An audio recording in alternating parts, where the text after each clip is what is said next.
The nomadic way of life is deeply ingrained in the DNA of Mongolia from time immemorial. Sheep, horses, watchdogs, and the ubiquitous ger, or traditional dwellings, have an umbilical cord link with the lives of Mongolians. Since the fall of communism in the 1990s and the advent of globalization, Mongolians are quickly embracing an urban lifestyle. But the nomadic lifestyle still continues in the countryside in all its pristine purity in spite of the inroads made by modernization. Dotting the vast steppes are the gers, or traditional tents of the nomads. Made of hide and canvas, they rest on a framework made of lattice wood. They have a tradition dating back to the days of the Khan rulers. From the time when Genghis Khan reigned, generations of Mongolian warriors and herders have lived in these portable tents. Theirs can be easily dismantled, folded, and transported in vehicles or horseback, as the nomads are constantly on the move in search of fresh pastures. A typical ger has a hearth in the center where the cooking is done, and the family gathers for meals and conversation. Known for their spirit of adventure, Mongolians still preserve their age-old sporting traditions, such as falconry, wrestling, horse riding, and archery, apart from folk traditions like deep throat singing, ethnic melodies, and their traditional attire. Their spiritual tradition linked to Buddhism and animism and storytelling are two crucial aspects of their cultural heritage. To welcome the new year, it is customary to climb a sacred mountain on its first day. The White Moon celebrations, known as Sagan Sar, take place during the Lunar New Year. The next 3 days are spent by Mongolians visiting friends and family and partaking in cultural fare. Every Mongolian looks forward to the Mongol Naadam, a grand traditional festival held in July where the entire country comes together. There is a lot of dancing, singing, and socializing during this mega event. The visit of the Pope will definitely make an impact on the psyche of Mongolia as it continues to shake off the remnants of the Soviet era.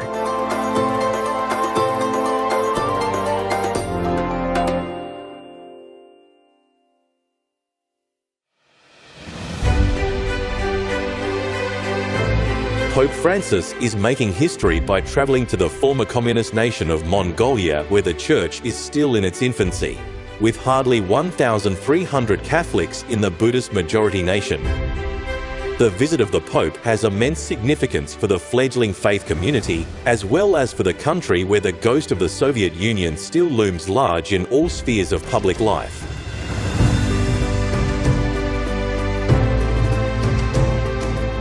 This visit will be epoch-making, as it is the first time that a pope is making a visit to the landlocked nation. Although papal efforts to reach out to the Mongol Empire were very much underway way back in the 14th century, the Holy Father's trip to Mongolia has significant geopolitical implications because of the Vatican's delicate relationship with neighboring China.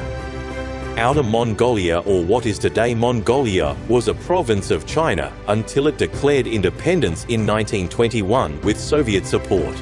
On the other hand, Inner Mongolia is still a province of China.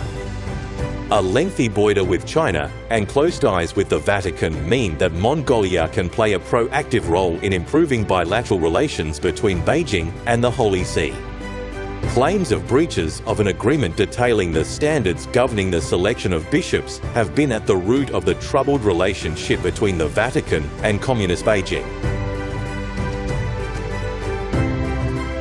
Since the small Catholic population of the landlocked country struggles to find a sense of belonging in what seems to be a largely Buddhist society, the Pope's visit is also meant to encourage and support the local community of believers and provide an impetus to evangelization. Finally, the Pontiff's trip to Mongolia is representative of his ongoing advocacy for those living on the peripheries. From the onset of his pontificate, Pope Francis has emphasized the need to go beyond one's confines and reach out to people and be an authentic witness to the gospel. Through his visits to nations that appear less prominently on the Catholic radar, the successor of St. Peter himself is practicing what he preaches and leading by example. Yes, indeed, He is a pastor who has the smell of the sheep.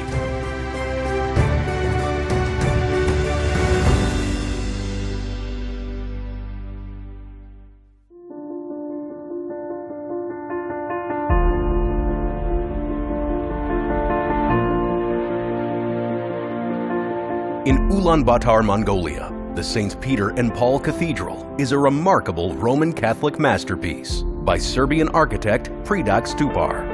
Consecrated in 2003 by Cardinal Crescenzio Sepe, it's a blend of cultural symbolism and religious significance.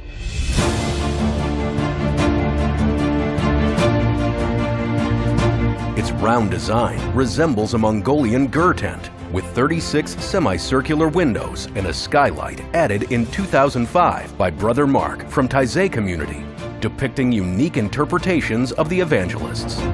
These feature a snow leopard and yak, adding local essence to Christian imagery. Brother Mark aimed to infuse Mongolia's beauty and vitality into the cathedral, bridging Christianity and Mongolian culture. Beyond worship, the cathedral acts as a cultural link, uniting spiritual and artistic expressions in a nation where the church is nascent.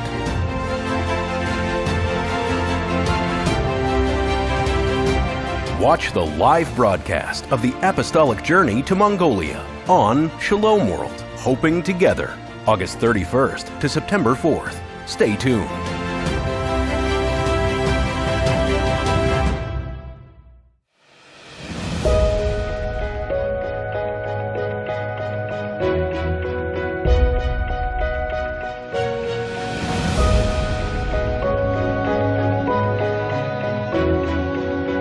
Pope Francis is set to create history as the first pontiff to visit Mongolia, a nation predominantly Buddhist. The Catholic Church took root there after the fall of communist rule in the early 1990s.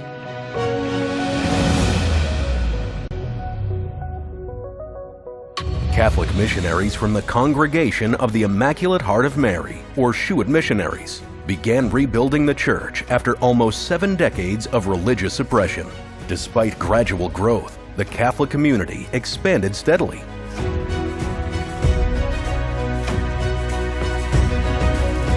Initially planned by Pope St. John Paul II in 2003, health issues led to the postponement of the visit.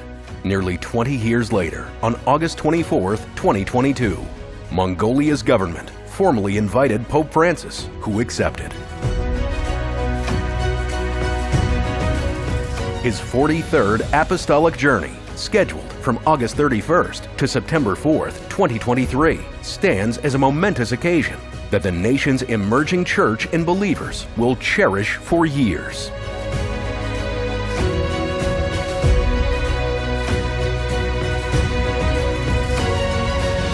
Watch the live broadcast of the Apostolic Journey to Mongolia on Shalom World, Hoping Together, August 31st to September 4th. Stay tuned.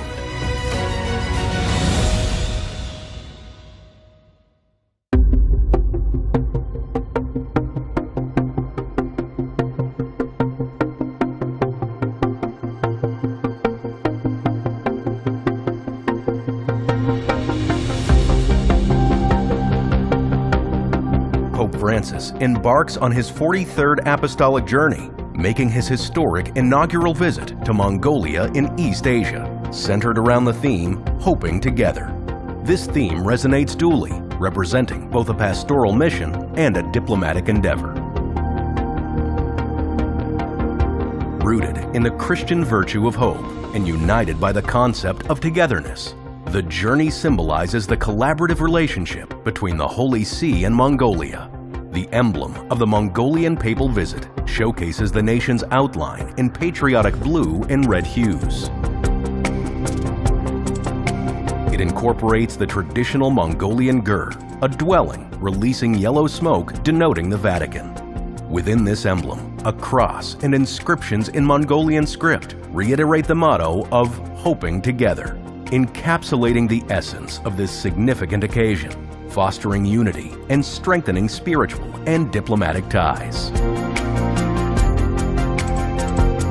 Watch the live broadcast of the Apostolic Journey to Mongolia on Shalom World, Hoping Together, August 31st to September 4th. Stay tuned.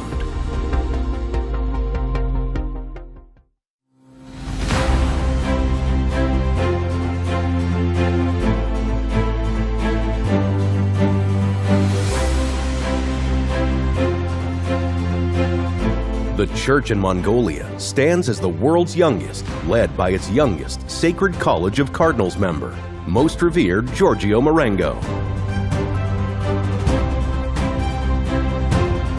Ordained bishop in 2020, he swiftly gained the Cardinals title at 48 on August 27, 2022, bestowed by Pope Francis.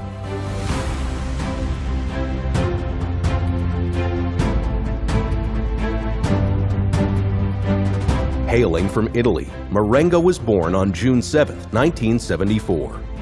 Joining the Consolata missionaries, he became a priest in 2001 and headed to Mongolia. Serving the nascent church of 1450, he earned recognition as an exorcist. Appointed apostolic prefect of Ulaanbaatar on April 2, 2020, succeeding Bishop Wenceslao Padilla. He was consecrated bishop on August 8, 2020, by Cardinal Luis Antonio Tagle.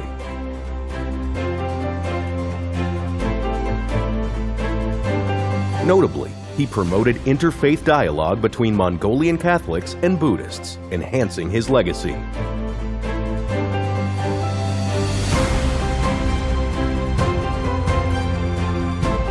Watch the live broadcast of the Apostolic Journey to Mongolia on Shalom World, Hoping Together, August 31st to September 4th. Stay tuned.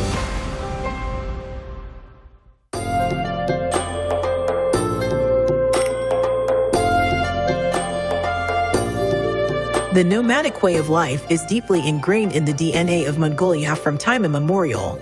Sheep, horses, watchdogs, and the ubiquitous ger, or traditional dwellings, have an umbilical cord link with the lives of Mongolians. Since the fall of communism in the 1990s and the advent of globalization, Mongolians are quickly embracing an urban lifestyle. But the nomadic lifestyle still continues in the countryside in all its pristine purity in spite of the inroads made by modernization. Dotting the vast steppes are the gers, or traditional tents of the nomads. Made of hide and canvas, they rest on a framework made of lattice wood. They have a tradition dating back to the days of the Khan rulers. From the time when Genghis Khan reigned, generations of Mongolian warriors and herders have lived in these portable tents. Theirs can be easily dismantled, folded, and transported in vehicles or horseback, as the nomads are constantly on the move in search of fresh pastures. A typical ger has a hearth in the center where the cooking is done, and the family gathers for meals and conversation. Known for their spirit of adventure, Mongolians still preserve their age-old sporting traditions, such as falconry, wrestling, horse riding, and archery, apart from folk traditions like deep throat singing, ethnic melodies, and their traditional attire. Their spiritual tradition linked to Buddhism and animism and storytelling are two crucial aspects of their cultural heritage. To welcome the new year, it is customary to climb a sacred mountain on its first day. The White Moon celebrations, known as Sagan Sar, take place during the Lunar New Year. The next 3 days are spent by Mongolians visiting friends and family and partaking in cultural fare.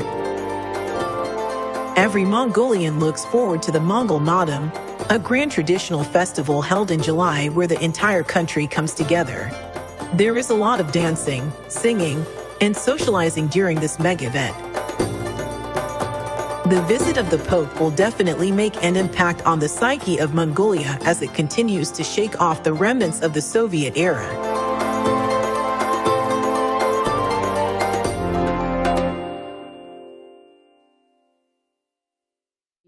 Catholic Faith Network, Catholic TV, Luminous Radio, and UCTV, Uganda Catholic Television.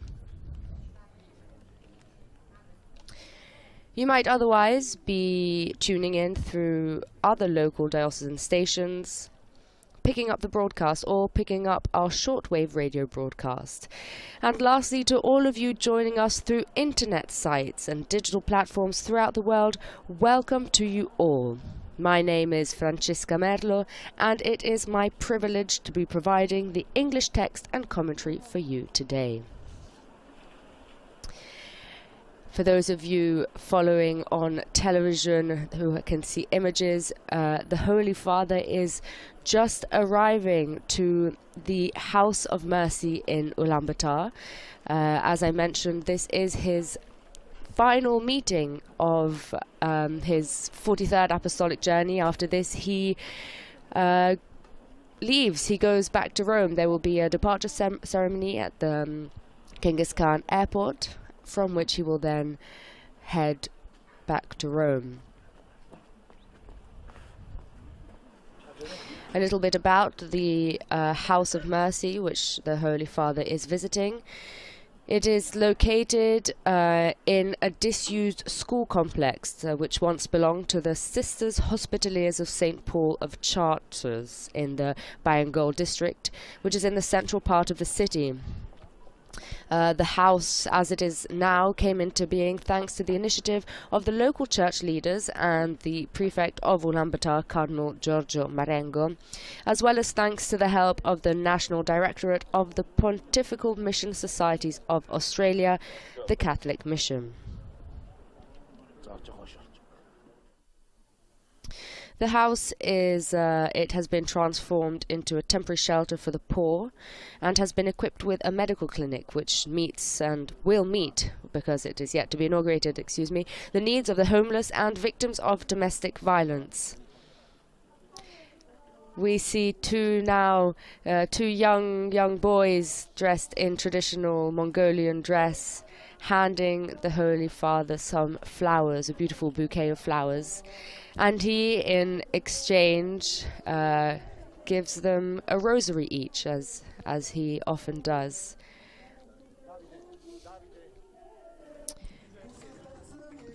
The Holy Father will be hearing the testimonies of two people involved in the work of the House of Mercy. And he will also be giving a speech himself before blessing the house and, of course, inaugurating it. There is music being played, as you can hear, and the Holy Father is getting seated. He has invited everyone to sit down and is now doing so himself. It's a very intimate environment.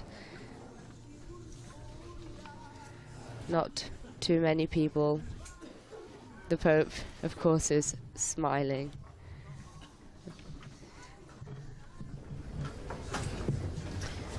And we now hear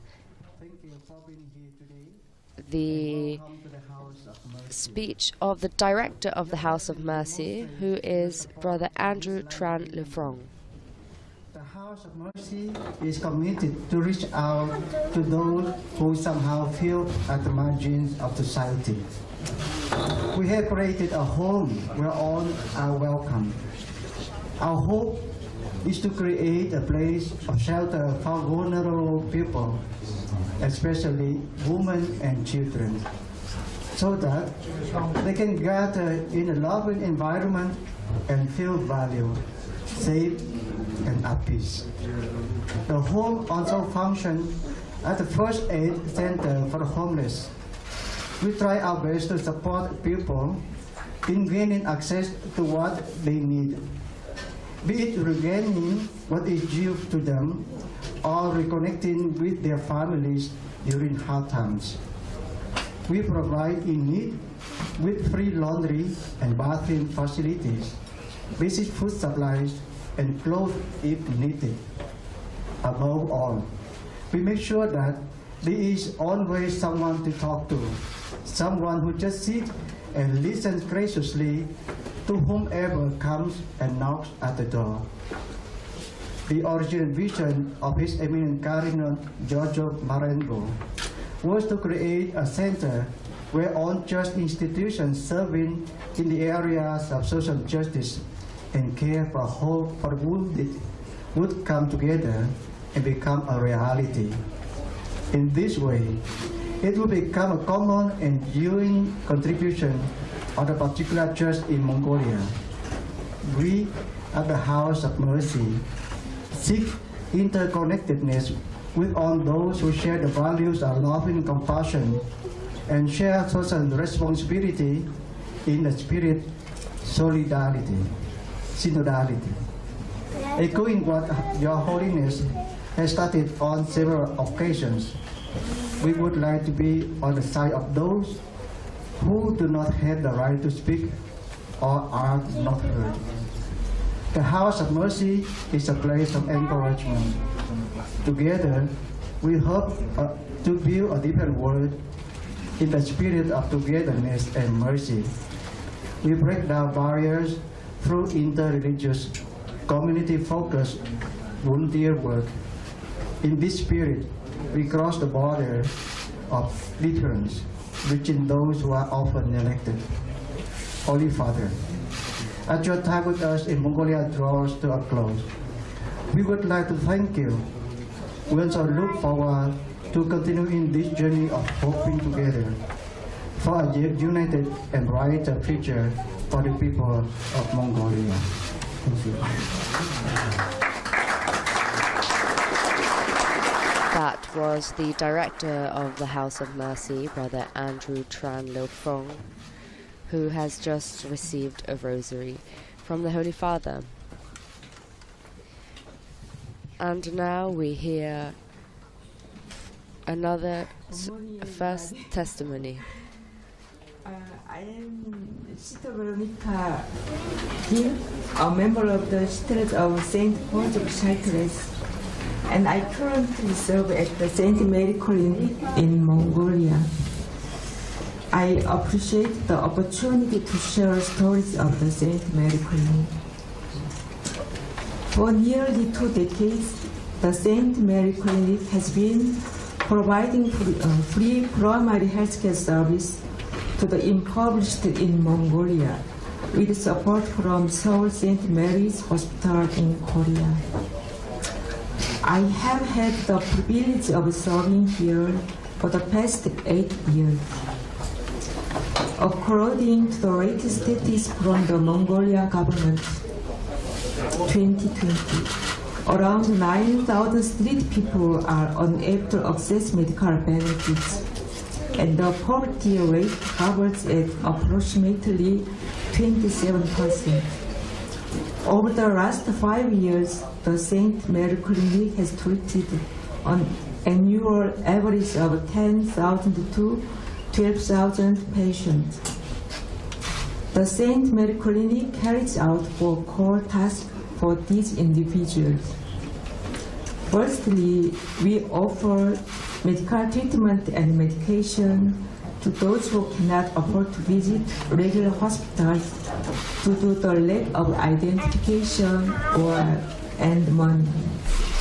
Secondly, in collaboration with Seoul St. Mary Clinic Hospital, we provide free surgeries for children with heart disease, a critical service not yet available in Mongolia.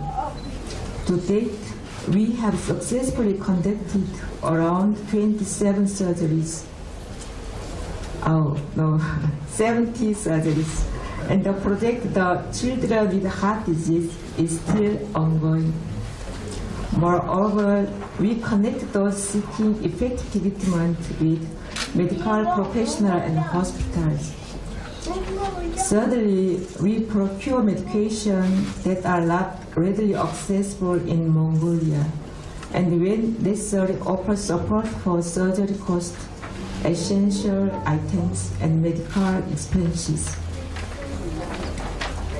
Lastly, St. Mary Clinic occasionally transforms into a marketplace or restaurant, sometimes a place where people urgently seek financial assistance.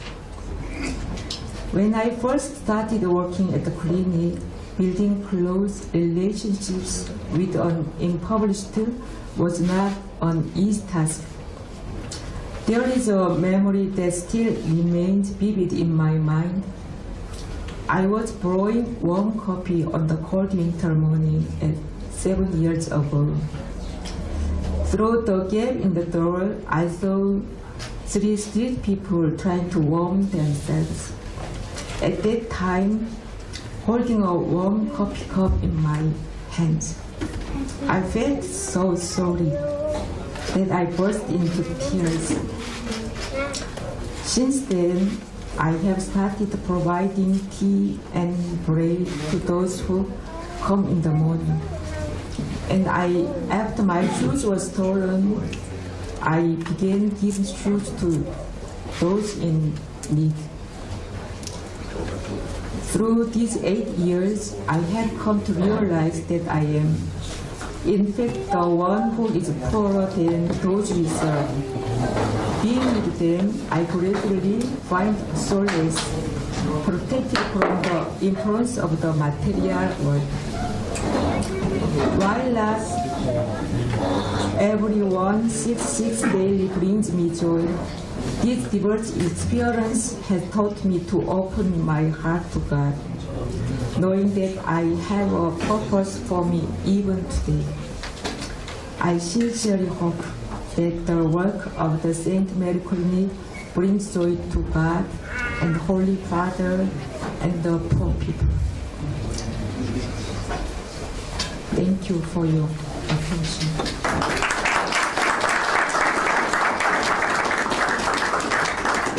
We just heard the testimony of Sister Veronica, who works at the center. She told of how she came to dedicate her life to those in need. And now we will hear another testimony.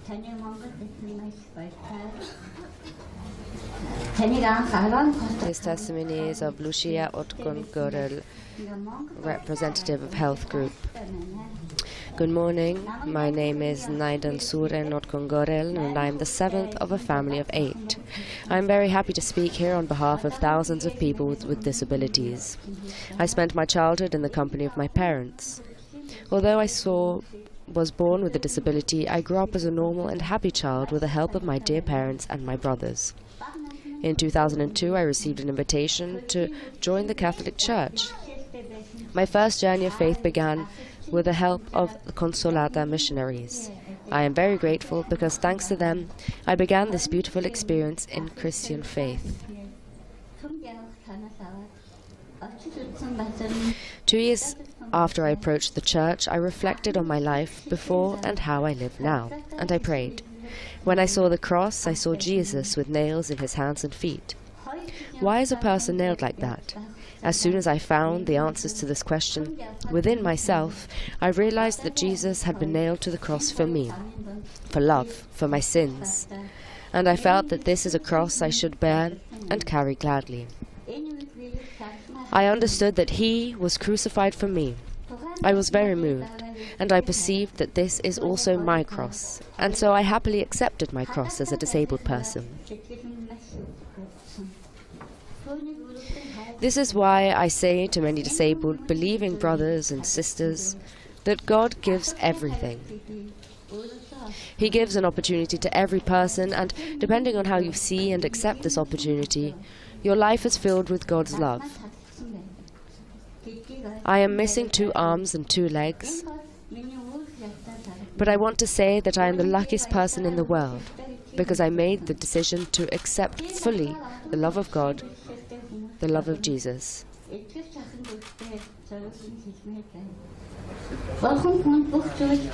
And I receive this great energy from Psalm 23. The Lord is my shepherd, I shall not want. He makes me lie down in green pastures. He leads me beside still waters. He restores my soul. He leads me in paths of righteousness for his name's sake. Even though I walk through the valley of the shadow of death, I fear no evil, for thou art with me. Thy rod and thy staff, they comfort me. Thou preparest the table before me in the presence of my enemies. Thou anointest my head with oil. My cup overflows. Surely goodness and mercy shall follow me all the days of my life, and I shall dwell in the house of the Lord forever.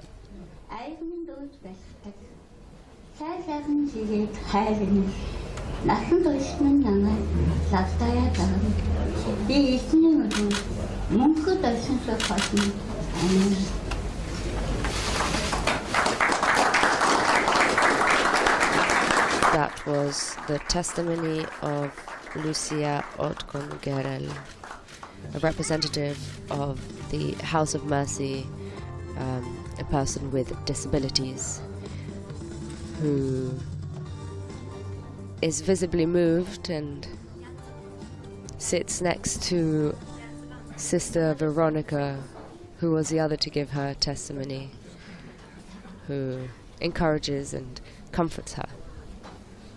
There's a lot of pride.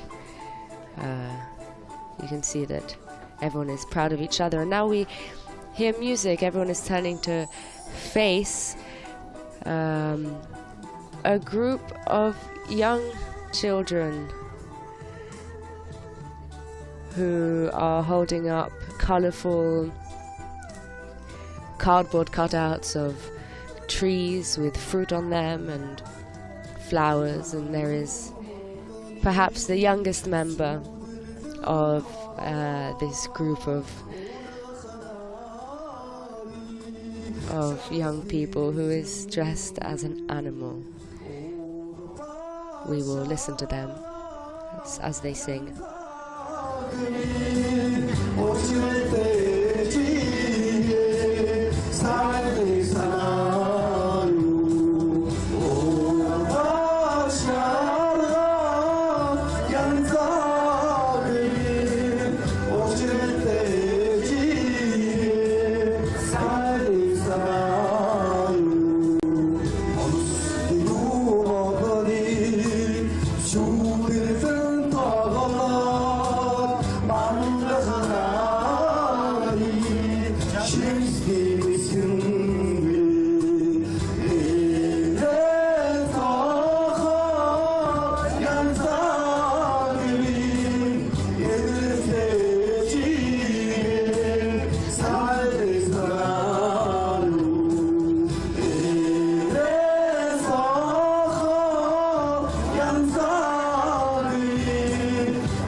And as you can hear,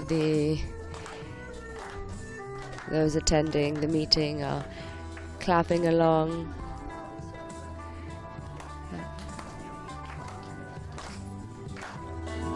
And so are the members of the House of Mercy.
The youngest child, who is dressed as an animal, has given the Holy Father a present, and although we could not see the front, we read on the back, "We love you, Pope Francis." And now we prepare for the Holy Father's discourse.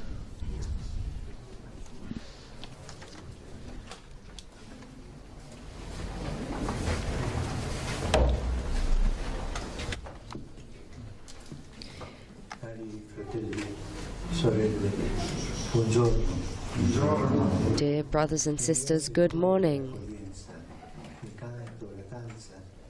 Thank you very much for the warm welcome you have given me, and for your song and dance, your words of greeting, and your testimonies. I think that it can all be summed up in those words of Jesus. I was hungry and you gave me food. I was thirsty and you gave me drink.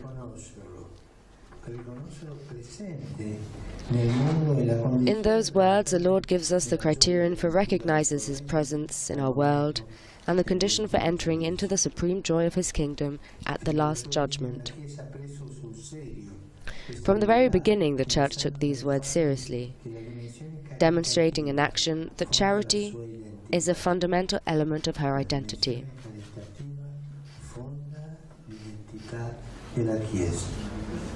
This initiative is at the basis of the identity of the Church. I think of the accounts of the Acts of the Apostles and the various ways in which the first Christian community put Jesus' words into practice in order to build up a church firmly established on 4 pillars: communion, liturgy, service, and witness. It is wonderful to see how after so many centuries that same spirit pervades the church in Mongolia.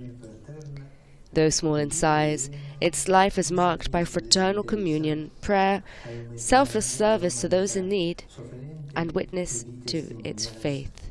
Proprio come le 4 colonne dei grandi ghirri che sostengono il tondo centrale superiore per Like the 4 columns of a great gur that support the central upper ring, they allow the whole structure to stand upright and provide a welcoming space within.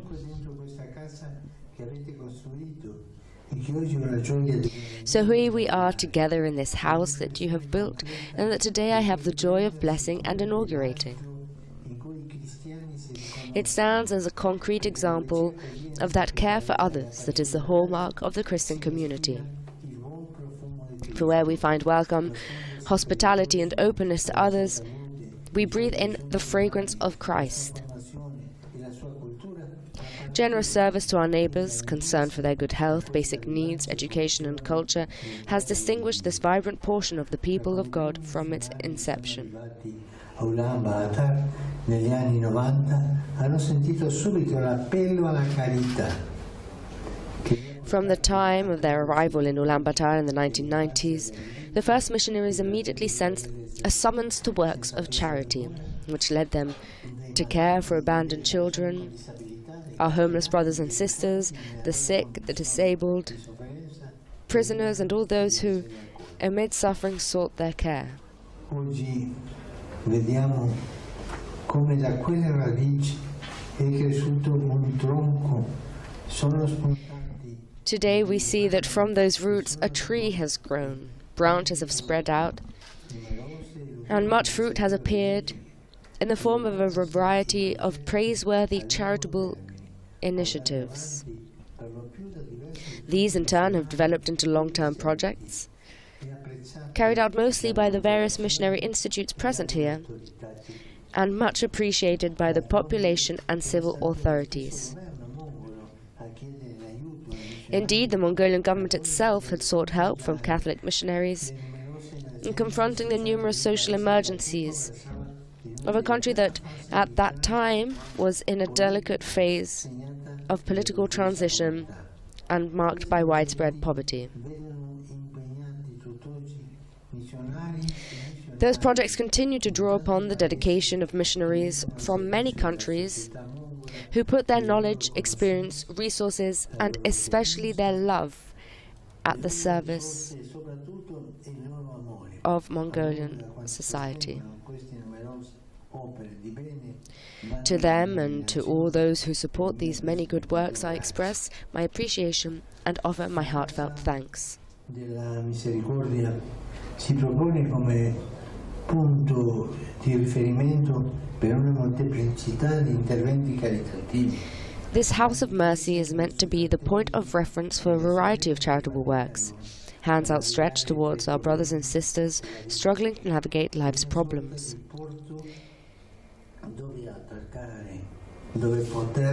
A safe haven, in other words, where people can find a listening ear and an understanding heart.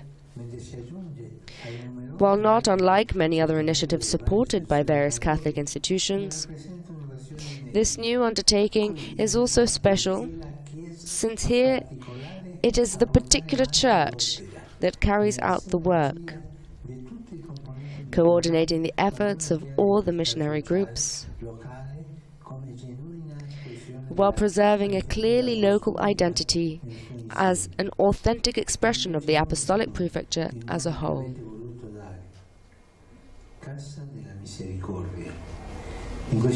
I very much like the name you chose to give it, the House of Mercy. These two words contain a definition of the Church, which is called to be a home where all are welcome and can experience a higher love that stirs and moves the heart.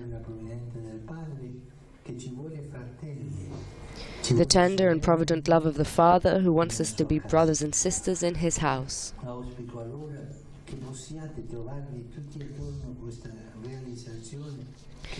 It is my hope then that all of you can contribute to this project and that the various missionary communities will take active part in it through the commitment of personnel and resources.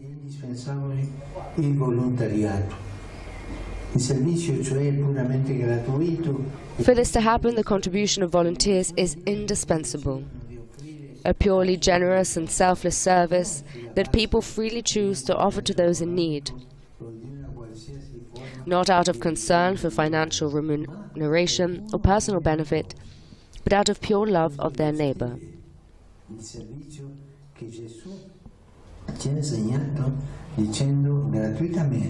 This is the style of service that Jesus taught us when He told His disciples, "Freely you have received, freely give." Serving others in this way may seem like a lost cause, but once they put themselves on the line, those who sacrifice their time and effort discover that whatever they give without expecting anything in return is never lost, but becomes instead a great treasure. Indeed, generosity unburdens the soul, heals the wounds of the heart, brings us closer to God, becomes a source of joy, and keeps us young inside.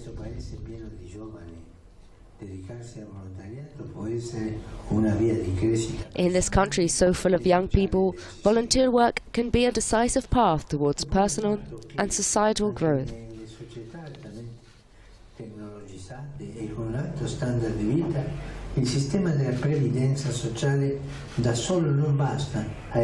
Then too, even in technologically advanced societies with high standards of living, social welfare systems alone are insufficient to provide all the services that are needed. To do so demands legions of volunteers who are willing to commit their time, skills and resources out of love for others. The true progress of a nation is not gauged by economic wealth, much less by investment in the illusory power of armaments, but by its ability to provide for the health, education and integral development of its people. Vorrei dunque incoraggiare tutti I cittadini mongoli noti per la loro magnanimità e capacità. For this reason, I would like to encourage all the citizens of Mongolia, who are well known for their generosity and capacity for self-sacrifice, to engage in volunteer work, placing themselves at the service of others. Here at the House of Mercy, you have a training ground that is always open, where you can exercise your desires for good and train your hearts. Finally, I would like to reject certain myths. First, the myth that only wealthy people can engage in volunteer work. Reality tells us the opposite. It is not necessary to be wealthy to do good. Rather, it is almost always people of modest means who choose to devote their time, skills and generosity to caring for others.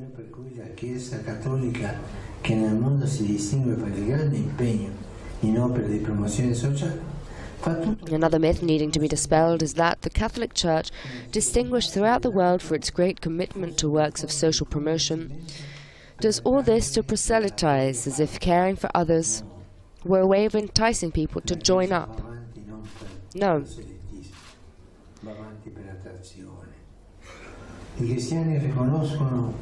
Christians do whatever they can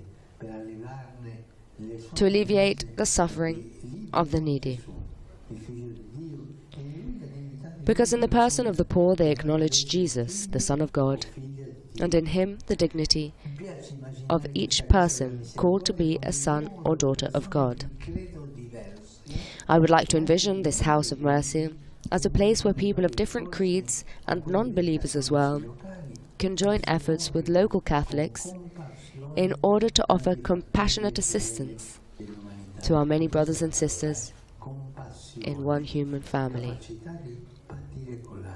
That is an important word, compassion, the capability of feeling passion towards others.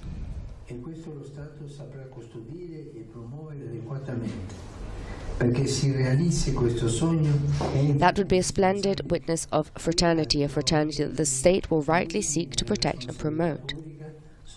For this dream to come true, it is essential here and elsewhere that those in public office support such humanitarian initiatives, encouraging a virtuous synergy for the sake of the common good. Finally, a third myth needs to be discredited. The notion that only money counts, as if the only way to care for others is to employ a salaried staff and invest in large facilities. Certainly, charity demands professionalism, but charitable works should not turn into businesses. Rather, they should retain their freshness as works of charity, where those in need can find people ready to listen to them with compassion, regardless of whatever pay they may receive.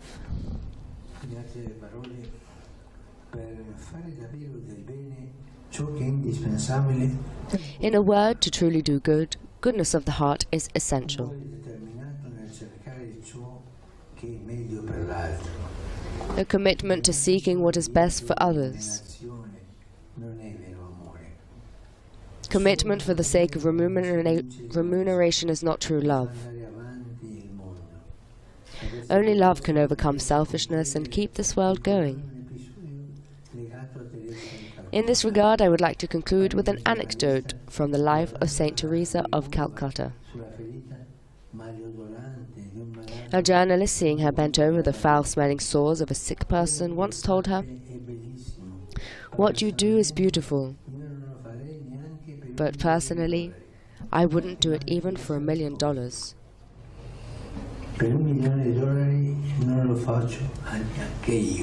Mother Teresa smiled and replied, "I wouldn't do it for $1 million either. I do it for the love of God."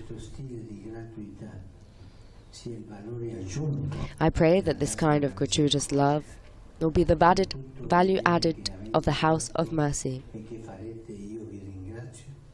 For all the good you have done and continue to do, I offer my heartfelt thanks and I give you my blessing.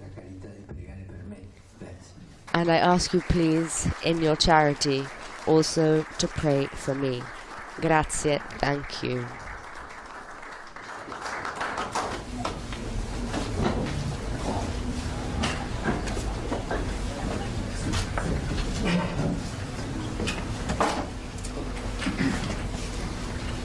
And with that, the Holy Father has finished his discourse. We now are expecting to all join together in praying.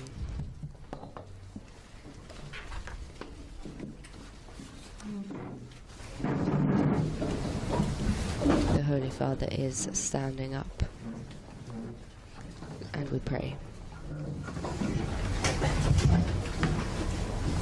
Let us now turn in prayer to the Blessed Virgin Mary. Amara Maharan Maria Mine. Та хишиг хിവэлээр бялхан билээ. Эзэн тантай хамт байна.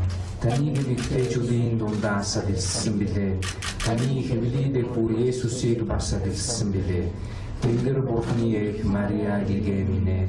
Та одоо болгон насан эцэслэх мөчид нүгэнд бидний төлөө залбирэн сойрно. Амен.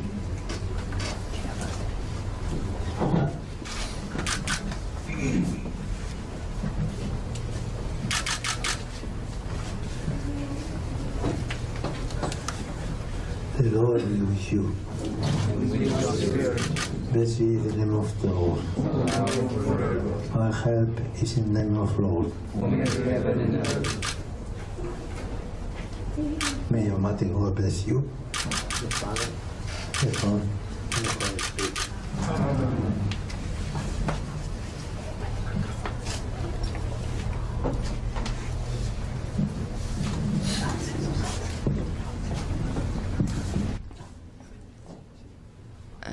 After the prayer, and now the Holy Father is turning around and a plaque is being unveiled, and he is blessing the plaque with holy water, the plaque of the House of Mercy, commemorating the Holy Father's visit. It is written both in English with a Mongolian translation, and now the Holy Father is giving a gift to the director of the House of Mercy. It is an icon of the Virgin and Child, made within the context of modern Lebanese artistry. This icon of the Virgin Mary and Child is directly inspired by the celebrated icon of Our Lady of Tenderness, known also as Our Lady of Vladimir, of which there are different versions, and this one is the Virgin Mary Glikofilusa, or Our Lady of the Sweet Kiss. And the Holy Father and the director of the House of Mercy posed for a photo together with this present. The Holy Father is now being introduced to other workers and people involved in the House of Mercy by Cardinal Giorgio Marengo, the prefect of Ulaanbaatar. Some more on the gift that the Holy Father gave to the House of Mercy. According to one tradition, the icon of Our Lady of Tenderness was painted by Saint Luke, the perfect iconographer, on a table belonging to the Holy Family while Mary was still alive.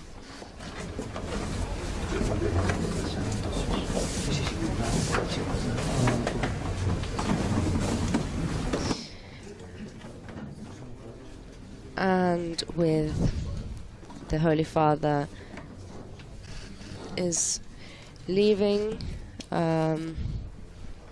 bringing an end to this 43rd Apostolic journey abroad. In a couple of hours, the Holy Father will have a departure ceremony at the airport and will depart. And this ends the live broadcast of Pope Francis's meeting with the charitable organizations and charity workers here in Ulaanbaatar. Please visit the Vatican News web portal, Facebook, Instagram, Twitter and YouTube accounts for coverage of the Pope's journey, as well as a departure ceremony which will be taking place shortly. On behalf of Vatican Media, I would like to thank all of our media partners, EWTN TV, Shalom World TV Networks USA, Shalom TV India and Sunday Shalom, Atmadashan TV India, Salt and Light TV, Catholic Faith Network, Catholic TV, Luminous Radio and UCTV, Uganda Catholic Television. As well, I would like to extend my gratitude to our in-studio audio technician, Patrizio Ciprari, and our coordinator, Sister Bernadette Rees, who made this broadcast possible, and of course for all of you joining us worldwide. I'm Francesca Merlo, and it has been an absolute pleasure to be with you on this Monday morning. Until next time, Laudetur Jesus Christus. Praised be Jesus Christ.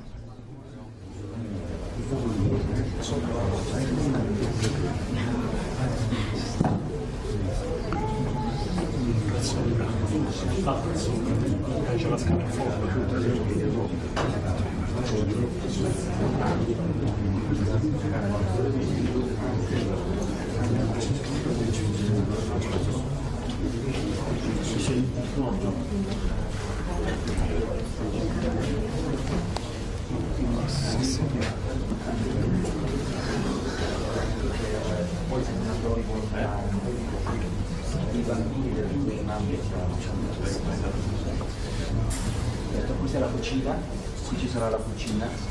Quando devi parlare del buon profumo del Cristo, speriamo che il buon profumo del cibo aiuti. Qui le persone hanno questi due ambienti dove stare per... Sì, adesso vogliamo salutare. Sì, ma perché certo, un saluto del vescovo di Incheon, che è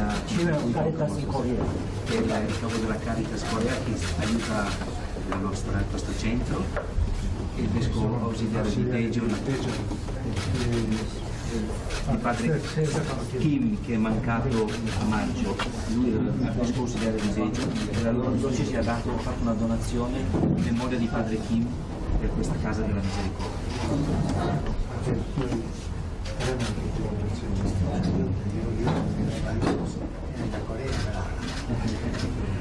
Grazie.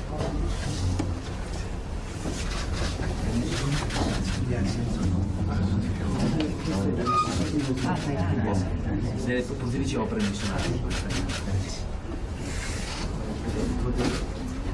Quelli del Facciamano sono fuori. Ah, ok, allora. È venuta stamattina? Sì. Me l'ha già detto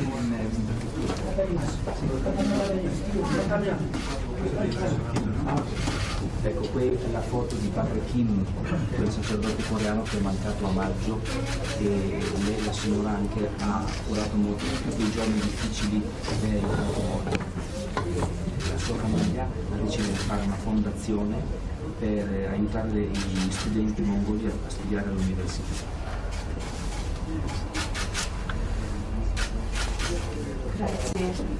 Grazie di esperti di coro di Kim Sang-yeon, Stefano e padre. Grazie mille.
Hasta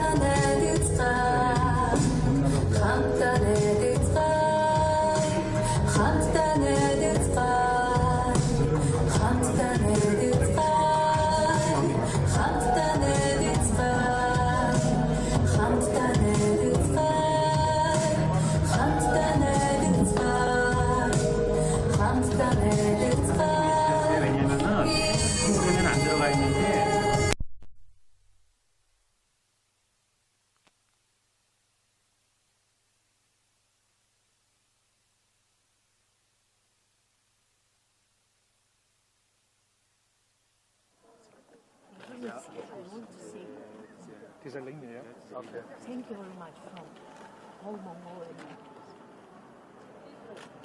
Blessings. Loro sono quelli che hanno lavorato nella comunicazione, tutti questi giorni hanno fatto un sacco di lavori per rendere possibile le trasmissioni, sono da parte nostra.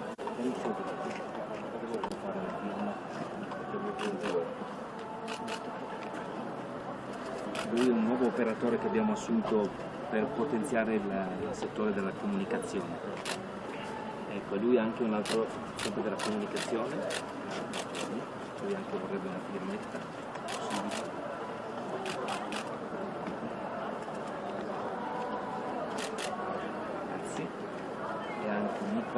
Lui era venuto alla GMG in Corea, io ero in Corea, aveva fatto pranzo con lei alla giornata dei giovani dell'Asia.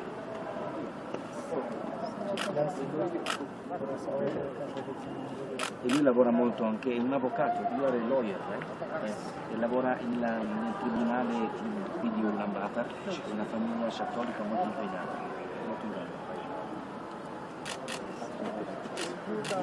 Media. Anche lui era collaboratore del settore media e della comunicazione.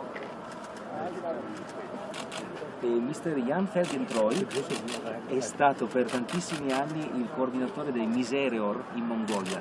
Lui è della Germania e ha sostenuto tantissimi progetti della Chiesa in Mongolia. Adesso il suo periodo è finito, però continua a impegnarsi per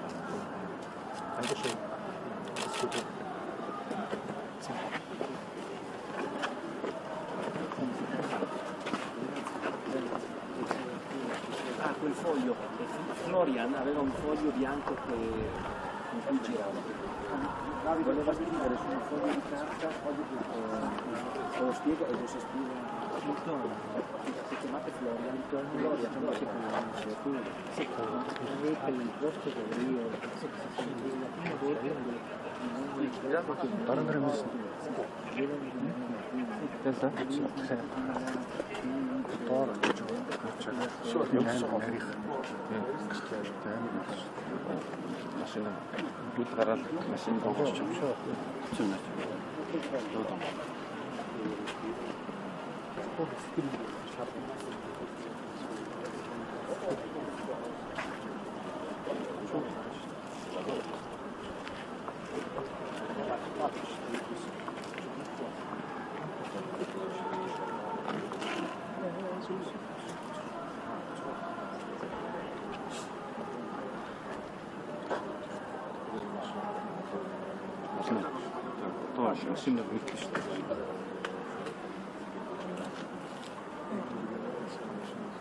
Questa, quella,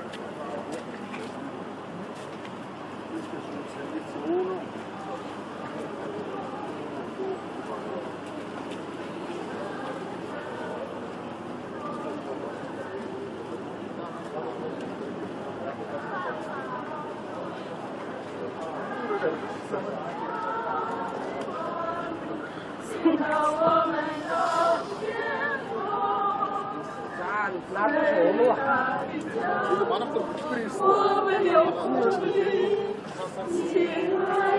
A posto.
出来了啊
！Dai a lui, li distribuisci.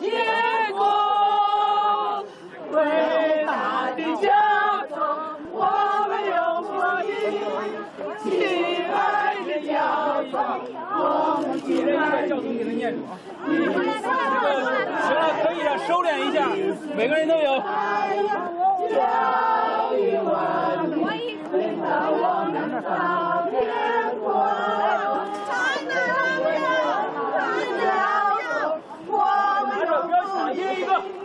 不要抢，一人一个。够了，好嘞。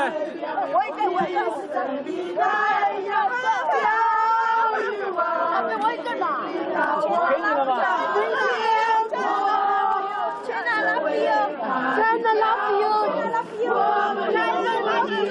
不会不想我们敬爱你，你是基督代表，你是真理太阳，教育万民，领导我们到天国。伟大的教宗，我们拥护你，亲爱的教宗，我们敬爱你。你是基督代表，你是真理太阳，教育万民，领导我们到天国。伟大的教宗，我们拥护你，亲爱的教宗，我们敬爱你。你是基督代表，你是真理太阳。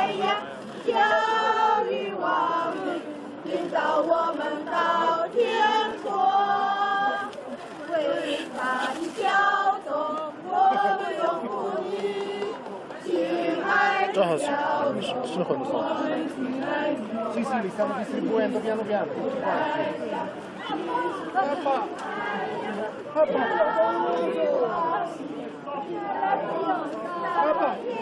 Un'altra scatola, Luca.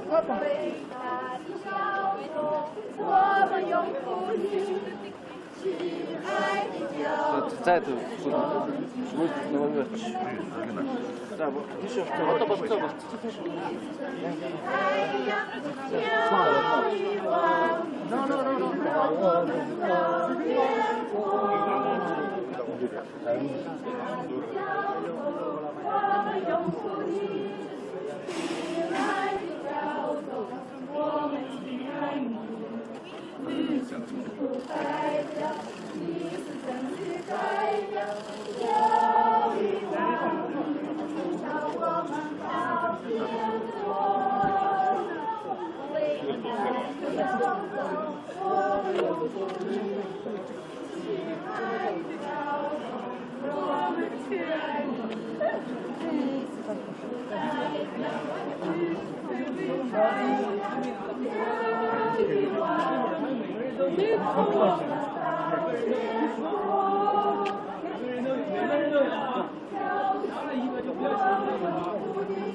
Он трата еще, тут все.